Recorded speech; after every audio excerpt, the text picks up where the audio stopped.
Welcome back to the Deep Dive. Today, we are tackling a topic that I honestly thought I had pinned down. Oh, yeah. Yeah, I really thought I knew the shape of it. But after spending the last, 48 hours with this stack of research you brought in, I realized I was. I was looking at a map of a city and thinking I knew the whole country. I know that feeling. We are talking about celiac disease. It is a topic that suffers from a massive PR problem, a huge one. A PR problem. How so? Well, it's arguably one of the most misunderstood conditions in modern medicine, mostly because the public narrative has focused so heavily on, diet fads and the stomach aches. Exactly. When you say celiac, the average person, myself included, before this thinks, okay, you can't eat bread or your tummy hurts. Right. It's been trivialized in a way. But the papers we are looking at today, we have medical reviews ranging from 2002 all the way to 2023, covering populations from Chicago, Europe, Iran. They paint a completely different picture. A profoundly different picture. They describe it not as a digestive complaint, but as a systemic autoimmune disease. Yeah. That phrase right there changes everything. That is the crucial distinction. If you only take one thing away from this deep dive today, let it be that. It is systemic. It's an immune disorder that just happens to be triggered in the gut. But the battlefield is the entire body.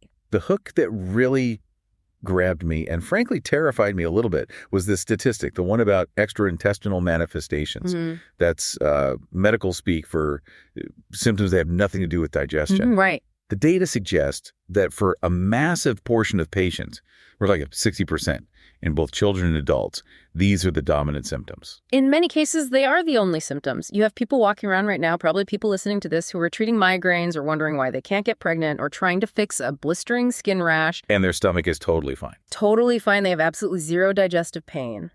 But their body is effectively waging a civil war against itself because of gluten. That is our mission today. We are going to map that war. We're going to move beyond the intestine and look at how this disease affects the skin, the brain, the liver, the bones, literally from top to bottom. Yeah. We're calling this the celiac chameleon because, it just changes its colors depending on the person. And we're going to do that by looking at the mechanisms. I think that's really important. We aren't just going to list symptoms. We're going to explain why. Why does a protein in wheat cause a blister on your elbow or a calcification in your brain? I love that. Okay, so let's connect the dots. First, let's unpack the terminology. The sources, they mention a pretty significant shift in how doctors are even talking about this. They are. They're moving away from the terms typical and atypical. Right, and that's so important. Historically, typical celiac meant what you saw in the old textbooks. A young child, usually a toddler, with, a distended belly, chronic diarrhea, and failure to thrive. That was the textbook picture, the classic image. That was it. Anything else? Anemia, joint pain, neurological issues, short stature was labeled atypical. But the problem with those labels, as the research points out, is that the so-called atypical cases, they're actually becoming the majority. Right. Precisely. If you call the majority of your cases atypical, your definitions are broken. It's as simple as that. So what are the new terms? So now the literature, like the papers we have from the University of Chicago, uses the terms classical and non-classical. Okay.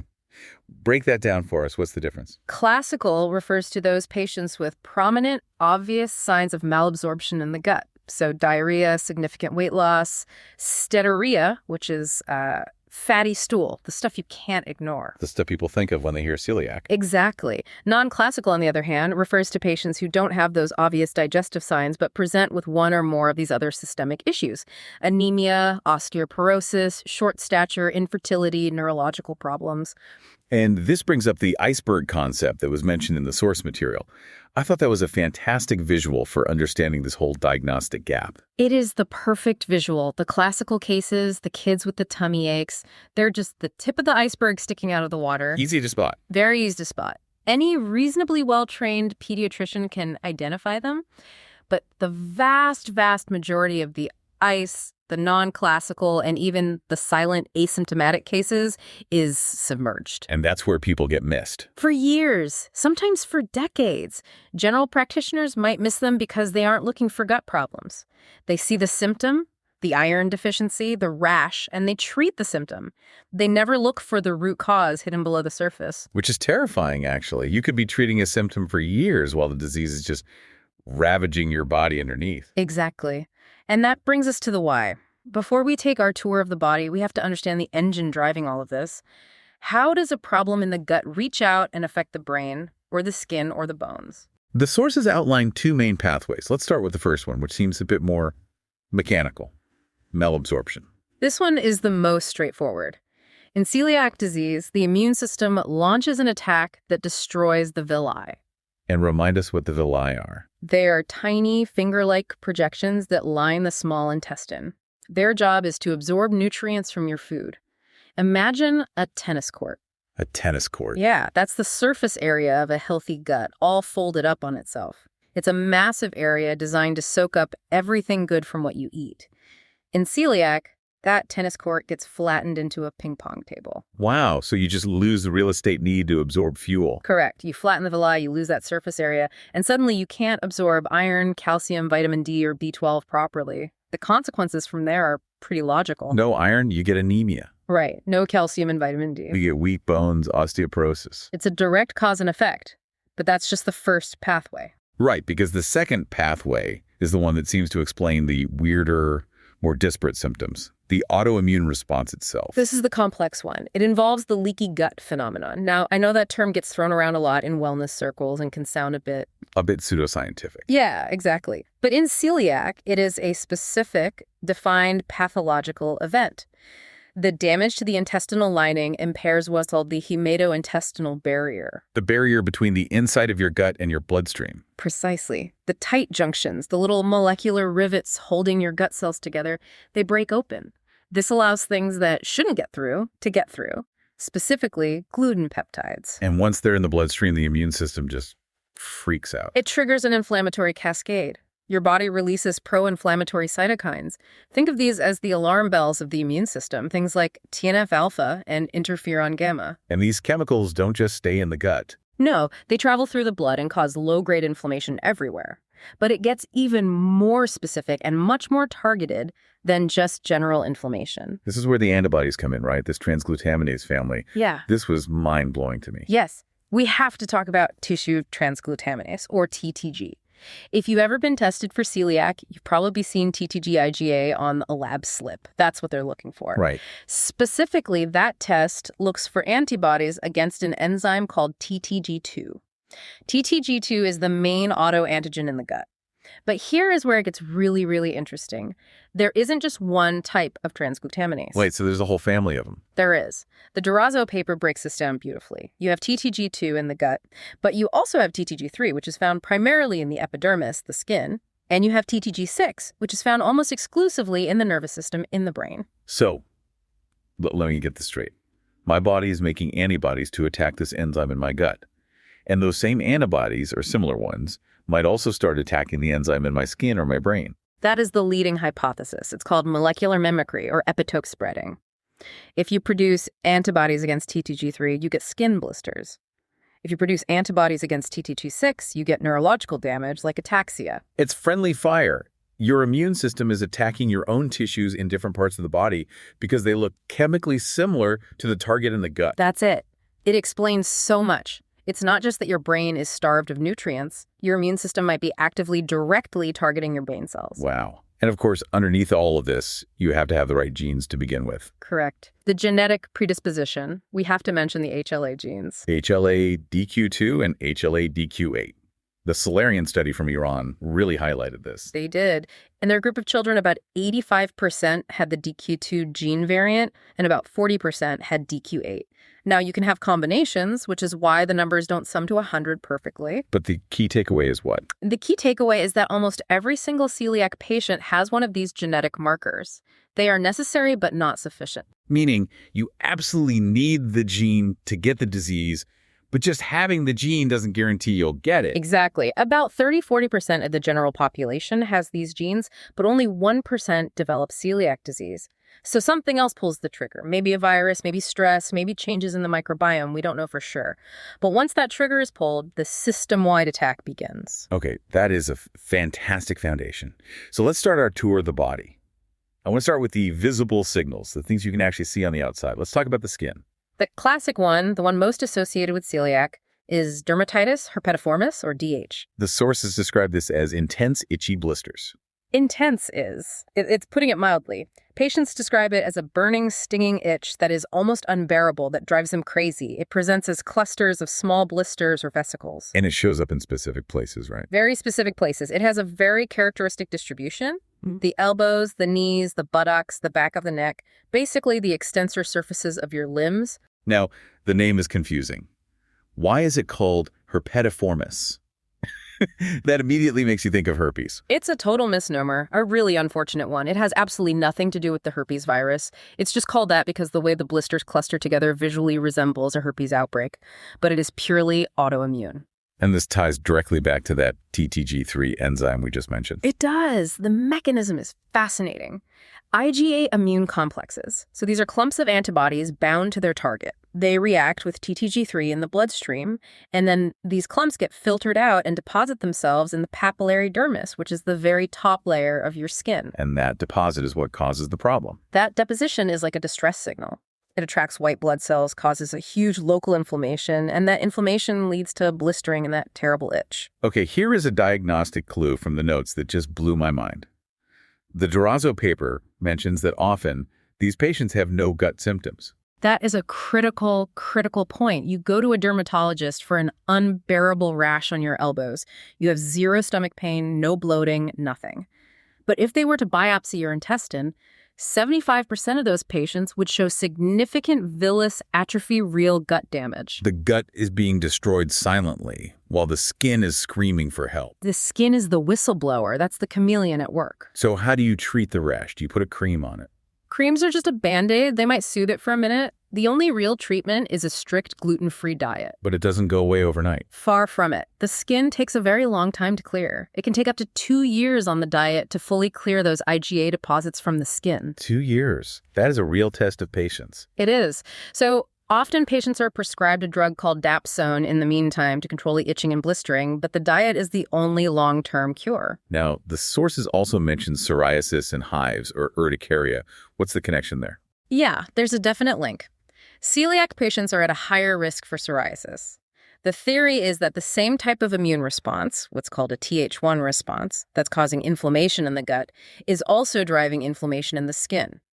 And for hives? For chronic urticaria, there's a genetic link with that HLA-DQ8 allele we talked about. The good news for both of these is that in many cases, a gluten-free diet can significantly improve the skin lesions, especially in patients who have high antibody levels. So moving from the skin to the mouth, this is where the dentist as the detective idea comes in. I love that phrasing. And honestly, dentists are often on the front lines. They can be the first healthcare providers to spot celiac if they know what to look for. We're talking about enamel defects. Yeah. But just to be clear, we are not talking about cavities from eating too much sugar. No, this is developmental. It happens from the inside out. We are talking about symmetrical discoloration, so creamy, yellow or brown spots, or things like horizontal grooves, or pitting on the surface of the teeth. And you said the key word is symmetry. Symmetry is everything. If you see a horizontal groove on the upper right central incisor and the exact same groove on the upper left central incisor, that's a huge red flag. It means something systemic, something body-wide happened to that person while those teeth were forming. And then our Ardechia paper mentions a Kane's classification for this. Right. It's just a grading system dentists can use. It ranges from grade 1, which is just a color defect, all the way to grade 4, which is severe structural defects where the actual shape of the tooth is altered. Now, here is the heartbreaking part, especially for parents listening.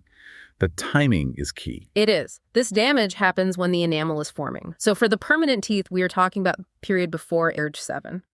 If a child has active, untreated celiac disease during those years, the ameloblasts, the cells responsible for creating enamel, they failed to do their job properly. And unlike skin, enamel does not regenerate. It does not. So even if that child gets diagnosed at age 10 and goes on a strict gluten-free diet and feels 1,000,000 times better, those grooves on their teeth are permanent. So the diet can't fix them. The diet cannot fix existing enamel defects. That is why early diagnosis is so crucial. You are not just saving their gut, you're saving their smile. But there's another oral symptom that does respond to the diet, right? Aphthostomatitis. Canker sores. But again, we're not talking about the occasional one you get from biting your cheek. We are talking about recurrent painful ulcers that just keep coming back. The prevalence is huge for this, right? Yeah. The paper said up to 46% of celiac patients suffer from this. Almost half. It's incredibly common. And unlike the enamel defects, these often resolve completely once the patient goes gluten-free. So what's the takeaway there? The takeaway is simple. Anyone with recurrent, unexplained mouth ulcers should be screened for celiac disease, period. Even if their stomach is fine, it's a low-cost, high-reward screening tool that so many doctors and dentists overlook. Okay, so we've looked at the skin and the mouth. Now let's go a bit deeper. Let's talk about the silent impact, the things happening to growth, blood, and bones. It seems particularly important for the pediatric side of things. Absolutely. Short stature is the single most common extraintestinal manifestation in children. Depending on the study you look at, it affects anywhere from 10% to as high as 40% of pediatric patients. And the Nardecchia paper drives home the point that sometimes it's the only sign. You just have a kid who is falling off the growth chart. Mm-hmm. They seem healthy otherwise. Exactly. And parents and doctors might just think, oh, he's a late bloomer or she's just petite. But it could be a sign of something much more serious. And the mechanism isn't just they aren't absorbing enough calories. No, it's more complex than that. That's part of it, for sure. But it also directly involves the growth hormone axis. Your GH axis. So the hormones themselves are actually out of whack. Yes. Many of these children have reduced levels of IGF-1, which is insulin-like growth factor 1. It's a hormone that's absolutely crucial for growth. Some patients even develop antibodies against their own pituitary gland, which is the master control for all these hormones. Wow. Plus, the hunger hormone, ghrelin, can also be dysregulated. It's a multi-pronged attack on the body's ability to grow. But there is a silver lining here, right? The papers talk about catch-up growth. This is one of the most satisfying things to see in pediatric medicine. It's almost miraculous. Once you put these kids on a strict gluten-free diet, they don't just start growing at a normal rate, they accelerate. They can grow up to 4 times the average rate for their age. That is incredible. It's like releasing a compressed spring. It is. They shoot up the growth charts. But there is a window of opportunity. Most of this catch-up happens in the first 6 months to 3 years after starting the diet. So you have to catch it early? You have to catch it before puberty ends and the growth plates in their bones fuse. If you diagnose them too late, you lose that opportunity forever. So again, early diagnosis is everything. Now let's shift to adults. The sources say anemia is the big one for them. Yes. While short stature dominates in kids, iron-deficiency anemia absolutely dominates in adults. The Chicago study, we have found it in about 48% of their adult patients at diagnosis. It's often the presenting complaint. Why iron specifically? Is it just harder to absorb? It comes down to geography in the gut.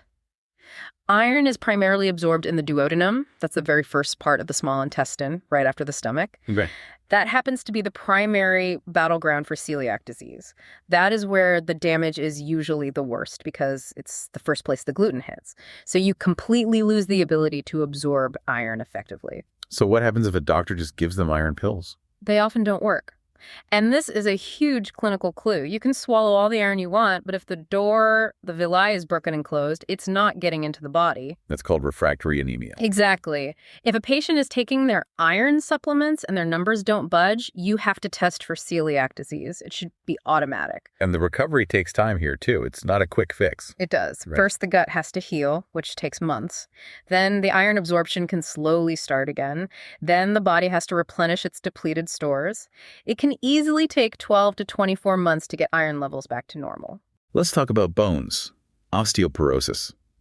I usually think of that as an old person disease, but the sources are clear that it can start much, much earlier in people with celiac. Yes, low bone mineral density is found even in children with celiac. It's a major concern. Yeah. And the mechanism here is a nasty double whammy. A double whammy. Yeah.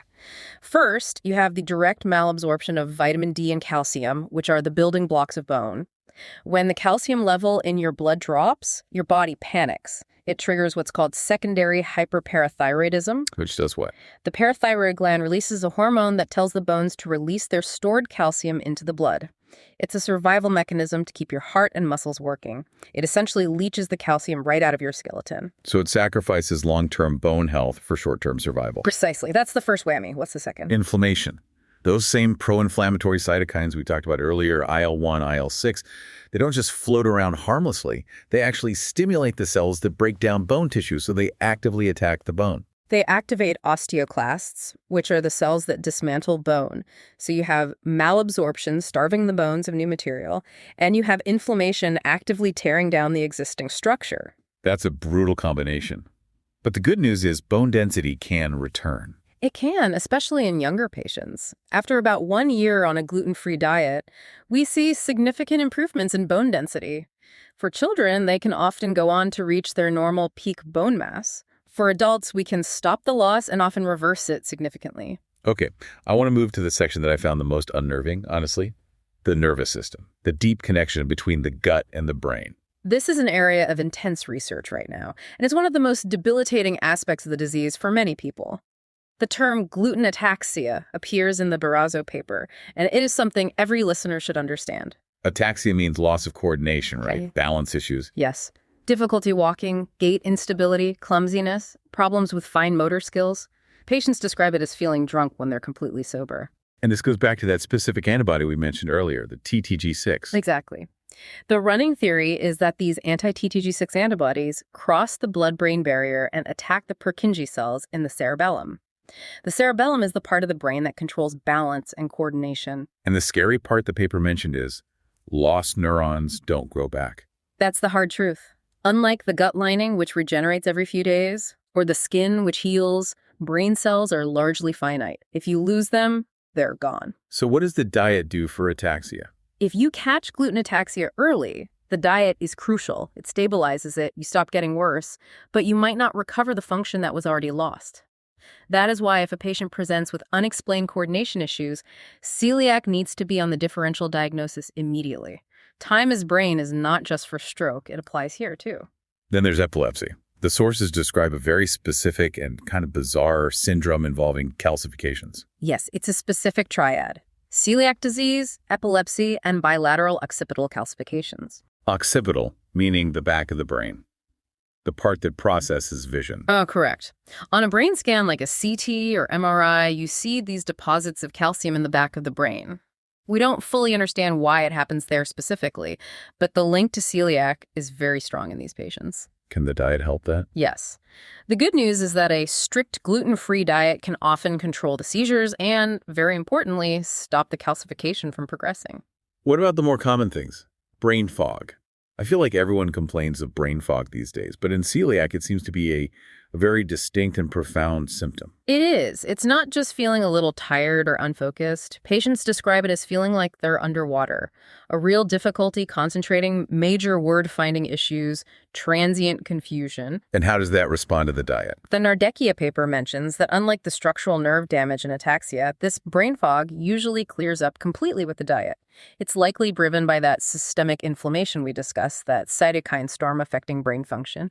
Once you stop the inflammation, the fog lifts. And the psychiatric side, depression and anxiety. That comes up a lot in the research. Very common. And there are at least two major drivers here. One is biochemical. The gut is damaged, so you aren't absorbing tryptophan properly. Tryptophan is the precursor to serotonin, right? The feel-good neurotransmitter. Exactly. No tryptophan, no serotonin. Low serotonin can lead to clinical depression. So it's literally a chemical shortage caused by the gut damage. So it's not just in their head. Not at all. But the second driver is social and psychological. The burden of living with a chronic disease, having to police every single bite of food you eat, the social isolation of not being able to just go out for pizza with friends, that creates a huge amount of anxiety and depression too. The sources also touched on ADHD and autism. What's the verdict there? The data seemed interesting, but maybe not definitive. The data is really interesting. ADHD symptoms are overexpressed in untreated celiac patients. One study they cited showed that 74% of celiac kids who also had ADHD-like symptoms showed significant improvement after just 6 months on a gluten-free diet. 74%. That is a huge number. It is. Now, that doesn't mean celiac causes all ADHD or that the diet is a cure-all for ADHD, but it strongly suggests that for a subset of children, what looks like ADHD, the lack of focus, the irritability, the hyperactivity, might actually be the cognitive effects of untreated celiac. The brain fog, the fatigue. You treat the celiac and the ADHD-like symptoms get better. Exactly. For autism, the link is less clear but still present. There's an increased risk noted, and anecdotally, many parents report that compliance with a gluten-free diet seems to improve behavioral symptoms. More research is definitely needed there. We have covered so much ground: skin, mouth, bones, brain. Let's hit the liver and reproductive systems before we compare the age groups. The liver is often a silent victim in all this. The term used is celiac hepatitis. Hepatitis usually sounds really scary, like a virus. In this case, it just means liver inflammation. It's not infectious. What often happens is a patient will have routine blood work done for a physical, and their liver enzymes, their AST and ALT, will be high. And there's no obvious cause. Right. The doctor rules out alcohol abuse, viral hepatitis, everything else. They're left with these isolated high enzymes. The Durazzo paper says this happens in up to 14% of patients. Yes. And the mechanism is likely that leaky gut we talked about. Toxins, bacterial byproducts, and inflammatory molecules leak from the gut into the portal circulation, which is the blood supply that goes straight to the liver. The liver is the body's filter, and it just gets overwhelmed trying to clean up the garbage coming from the damaged intestine. And the prognosis for the liver? It's excellent. It's very reversible.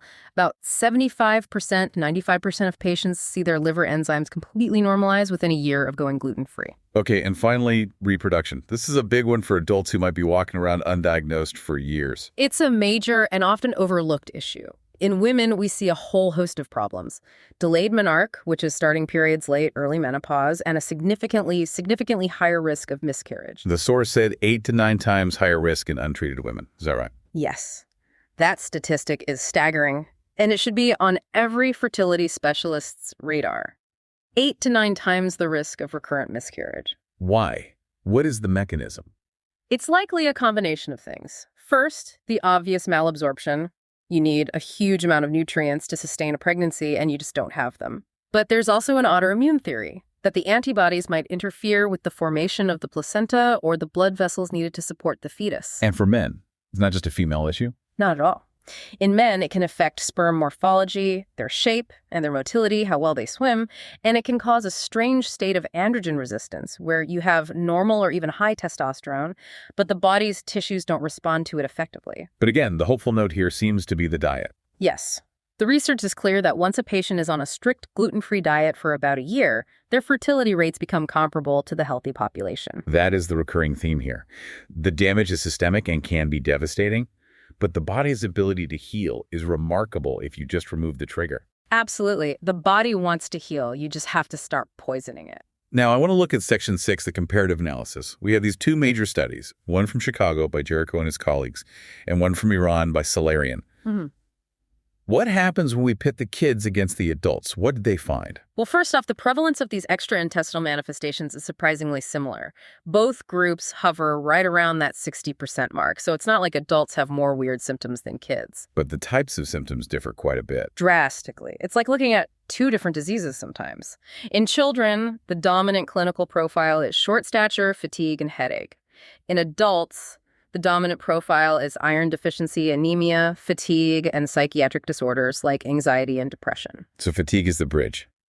Everyone is tired. Everyone is tired, but that short stature versus anemia split is the classic pediatric versus adult distinction. And who heals faster? Who responds better to the diet? The kids, hands down. The Jericho study from Chicago was very clear on this. Children improve faster and at higher rates than adults on a strict GFB. Why do you think that is? Are adults just, I don't know, more broken? Laughs. Not broken, just more weathered, maybe. The leading theory is simply duration of exposure.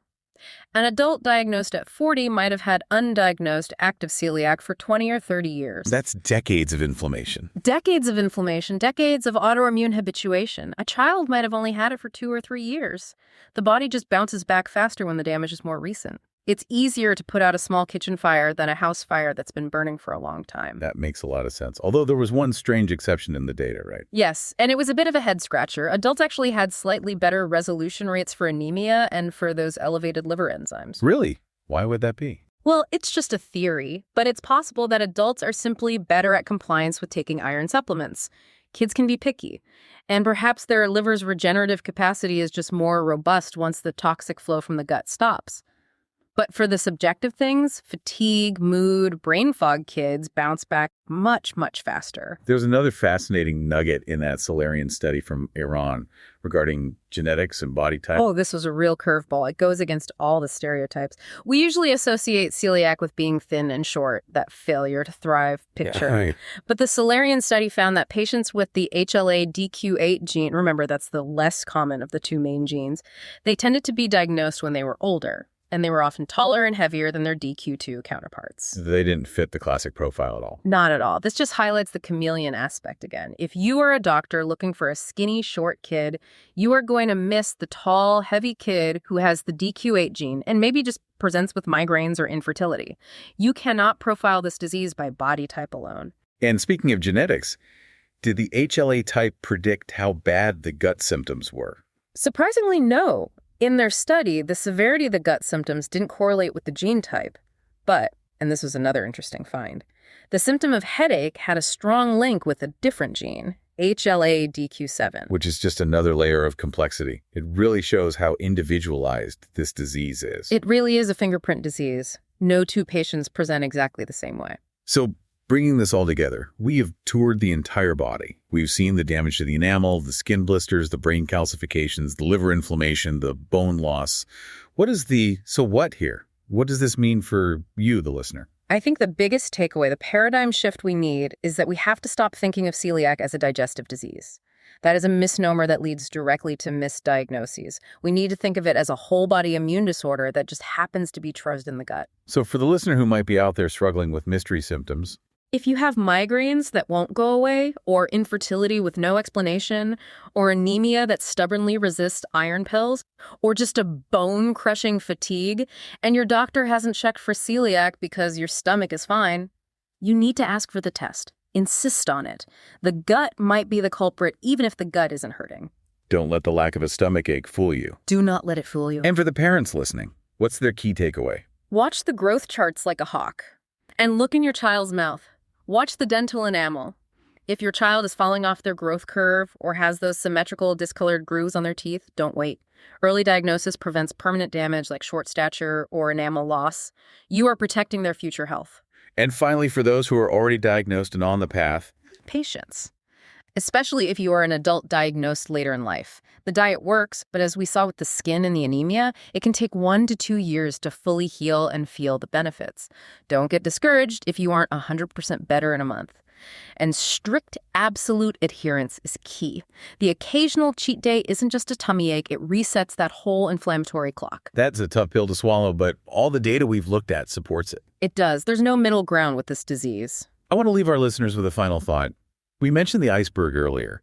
We know that for every diagnosed case, there are many, many undiagnosed ones. The estimates are shocking. Some say up to 80-90% of people with celiac disease are currently undiagnosed. 90%. That is a staggering public health failure. It is, and I think the reason is exactly what we've been talking about. We are still, by and large, just looking for stomach aches. Right. And here's my provocative thought to end on.